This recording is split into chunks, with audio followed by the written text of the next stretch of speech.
देखिए bank Nifty ने हमें यहाँ पर फाइनल क्लोजिंग दिया हुआ है 47,445 के लगभग में। आज निफ्टी का एक्सपायरी था, लेकिन आज बिल्कुल बोरिंग डे था। इंडाइसेस आप कोई सा भी ले लीजिए, आप निफ्टी में बात करते हैं, बैंक निफ्टी बात करते हैं या फिर निफ्टी बात करते हैं, तीनों इंडाइसेस मार्केट हमें एक रेंज में यहाँ पर घूमता हुआ नजर आया। ये मोमेंटम आया, इसका मुझे एग्जैक्ट कारण नहीं पता, लेकिन आप इसे अगर पकड़ पाए तो वेल एंड गुड, अगर नहीं पकड़ पाए तो आपने अगर नहीं ट्रेड किया तो दिन भर तो बहुत अच्छी बात है, आप कम से कम लॉस होने से बचा होगा, मतलब बिना बात के फंसने से आज हम बच गए होंगे। देखिए बात कुछ खास है नहीं आज करने के लिए।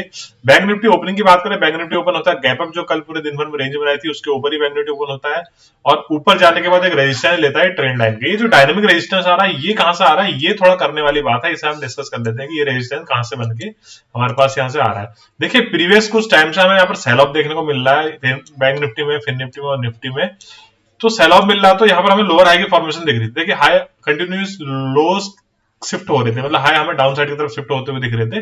इन सारे पॉइंट्स को अगर आप कनेक्ट करते हैं तो आपको एक ट्रेंड लाइन का फॉर्मेशन होता हुआ दिख रहा था यहाँ पर, डायनामिक ट्रेंड लाइन, जिसका रेजिस्टेंस बैंक निफ्टी ने आज भी लिया। गैप अप ओपन होने के बाद इस लेवल के आसपास से बैंक निफ्टी ने यहाँ पर रेजिस्टेंस लिया और डाउन साइड की तरफ आया। इमीडिएट नीचे आने के बाद हमारे पास एक सपोर्ट था जो कि एक गैप भी था, आज का ही गैप था, और दूसरी बात हमारे पास प्रीवियस डे है भी इसी रेंज के आसपास था। तो इसी रेंज के आसपास दिन भर बैंक निफ्टी घूमता रहा, दोबारा इस रेंज के जो ऊपर का रेजिस्टेंस था इसमें जाने की कोशिश करी, लेकिन वहीं से फिर से रेजिस्टेंस लेके एक शार्प कैंडल यहाँ पर बनी, लेकिन तुरंत ही दूसरे ही 15 मिनट में वो हमें यहाँ पर रिकवरी होते हुए देखिए। तो कुछ खास करने को था नहीं यहाँ पर, और कल क्या होने वाला है ये तो हम डिस्कस करते नहीं है, जैसा कि आप लोगों को पता है। अभी देखिए यहाँ पर निफ्टी की बात कर लेते हैं। फिर निफ्टी में भी ऐसा ही कुछ था, मैंने फिर निफ्टी में देखा भी नहीं था, लेकिन निफ्टी में एक ट्रेड हमने बनाया था, उसका डिस्कशन हम कर लेते हैं कि क्यों बनाया था और किस लॉजिक पे हमने निफ्टी का ट्रेड यहाँ पर बनाया था। देखिए निफ्टी गैप अप ओपन होता है, गैप अप ओपन होने के बाद आपको दिख रहा होगा कि इन सारे पॉइंट्स को कनेक्ट करने के बाद एक ट्रेंड लाइन का फॉर्मेशन हमें यहाँ पर दिख रहा है। इस ट्रेंड लाइन के ही बेसिस पे हमने यहाँ पर ट्रेड बनाया था। जैसे ही मार्केट इसके पास आता है और इसके पास आने के बाद एक रेजिस्टेंस का फॉर्मेशन मुझे यहाँ पर दिखता है, और जैसे ही 15 मिनट की पहली कैंडल के अंदर दूसरी 15 मिनट की कैंडल क्लोज होती है तो मुझे मार्जिन यहाँ पर थोड़ा सही लग रहा था कि यहाँ पर 50-60 पॉइंट स्पॉट में देखने को मिल सकते थे। तो 20-25 पॉइंट, 15-20 पॉइंट हमें एक्सपायरी के दिन अगर मोमेंटम आता है तो कम से कम 20-25 पॉइंट देखने को मिल जाता है, अगर 50 पॉइंट मोमेंटम करता है इंडेक्स तो यही सोच के मैंने यहाँ पर ट्रेड लिया।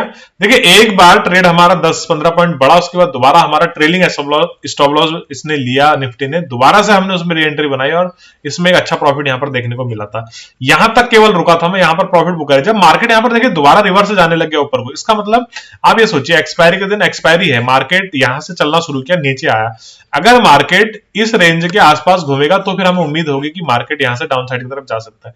अगर मार्केट यहीं से ऊपर जाने लग जाए और यहीं से डाउन साइड आने लगता है फिर ऊपर जाने लग जाए तो आप समझ लीजिए कि मार्केट हमें एक रेंज बाउंड फेज आज दिखाने वाला है। तो बायर्स के लिए आज कुछ नहीं है, आज कंप्लीटली यहाँ पर सेलर्स का दिन होने वाला है, और इन 2-3 दिनों में अगर बायर्स ने पैसा बनाया तो आज सेलर भी यहाँ पर पैसा बनाएंगे, ये हम मान के चल लेते हैं। इसलिए मैंने मार्केट को फिर जाने दिया, छोड़ दिया। 15-20 मिनट का हमने लाइव सेशन भी यहाँ पर किया था, लाइव स्ट्रीम में भी कुछ खास था नहीं बताने के लिए।